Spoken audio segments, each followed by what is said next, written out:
In a previous video, we looked at the integral from 0 to the square root of pi of the sine of x squared times 2x dx. And we were looking at this from the perspective of the substitution rule, but also the chain rule.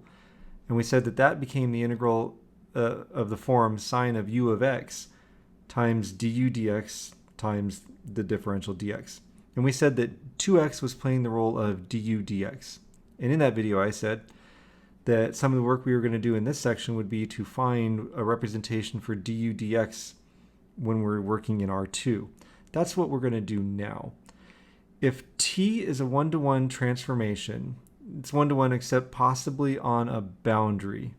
Two boundary curves could meet, like what we have here from a previous video, where we mapped a region S, which was a 1x1 square, into a region R, which had three linear segments and then the arc of a parabola. On the boundaries where two of these segments meet, t is not necessarily one-to-one. Okay, so that's except maybe on a boundary. Anyway, folks, if t is a transformation that maps S from the uv plane to R in the xy plane, so that t of uv is equal to the ordered pair xy, which we are going to express as g of uv h of uv, then we can consider an inverse transformation t inverse. Now for this, folks, I'm going to give you a diagram. Here we have a rectangular region S in the uv plane where the sides of the rectangle are parallel to the u and v axes. And then we have a region R in the xy plane where we have, it's a rectangle, but really we're thinking of it as a parallelogram. It's kind of skewed, right? It doesn't have sides that are parallel to the x and y axes. T is a transformation that will map S in the uv plane into R in the xy plane. Let's say we have the point uv in the lower left corner of the rectangle S. And then we'll say that that maps to M. So that M, which is xy, is equal to g of uv h of uv. It is the image of uv under the transformation t. Let's flesh out this region S in the uv plane a little bit more. We're going to say that the difference that gives us the horizontal length of the rectangle is delta u. It's the distance on the u axis. And then the vertical distance that gives us that vertical edge is along the v axis, and so has dimensions delta v. Therefore, the other 4 points on the rectangle are something like u plus delta uv and u v plus delta v and u plus delta u v plus delta v. Boy, I got in my own way there here. Let me move this t. Now, folks, this is calculus. When you see delta u and delta v, you're thinking these are going to get really small. Yep. They're going to turn into du and dv down the road. If delta u and delta v are small, then we consider R, the region in the xy plane, approximately to be a parallelogram. I drew it this time to look like a parallelogram, but nothing says it's going to be. What we're after is the area of that parallelogram. So delta A is going to equal, well, look, we have this edge mn. Let's say we turn that into a vector mn. We have this other edge mq. Let's turn that into a vector mq. Then delta A for this region R is going to be the magnitude of mn cross mq. Well, we now need vector representations for mn and mq. Let's say that the transformation t maps the bottom edge of S, the one that goes from uv to u plus delta uv. Let's say it maps that to the vector mn. And then it maps the vertical segment from uv to uv plus delta v to mq.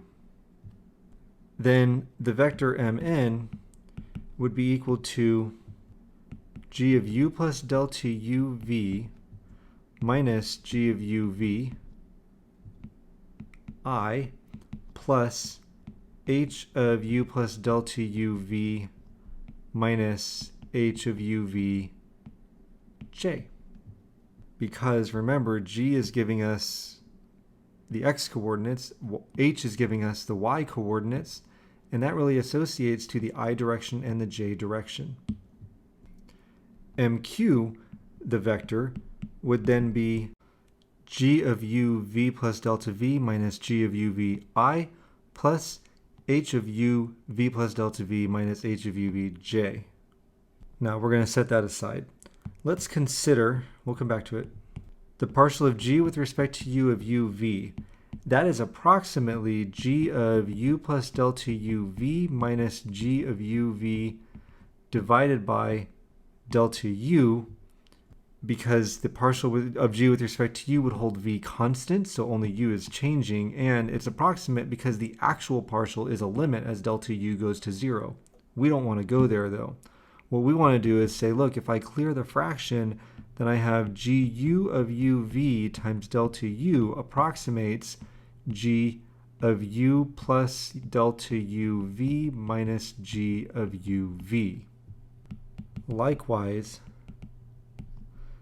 the partial of h with respect to u of uv times delta u is approximated by h of u plus delta uv minus h of uv. We can then replace the components of mn, the vector, with the expressions that involve the partials with respect to u of g and h. So the vector mn is approximated by the partial of g with respect to u of uv times delta u times I plus the partial of h with respect to u of uv times delta u j. If u and v are small enough, then we can then say that mn is basically the partial of x with respect to u times delta u I plus the partial of y with respect to u times delta u j, because g was the function that gave us x and h was the function that gave us y. In the same way, the vector mq is represented partial of x with respect to v times delta vi plus the partial of y with respect to v times delta vj.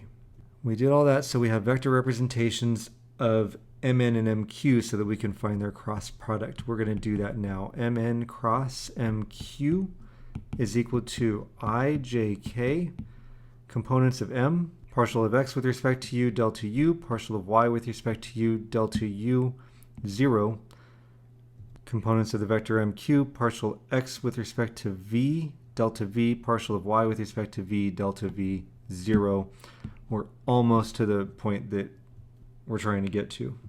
Because each of these vectors are two-dimensional vectors, we have zeros in the k column, which means that this turns out to be the determinant, the partial of x with respect to u times delta u, partial of y with respect to u times delta u, partial of x with respect to v times delta v, partial of y with respect to v times delta v, all times k, which means that the magnitude of mn cross mq is equal to the partial of x with respect to u, partial of y with respect to u, partial of x with respect to v, partial of y with respect to v, all times delta u delta v. We factored that out.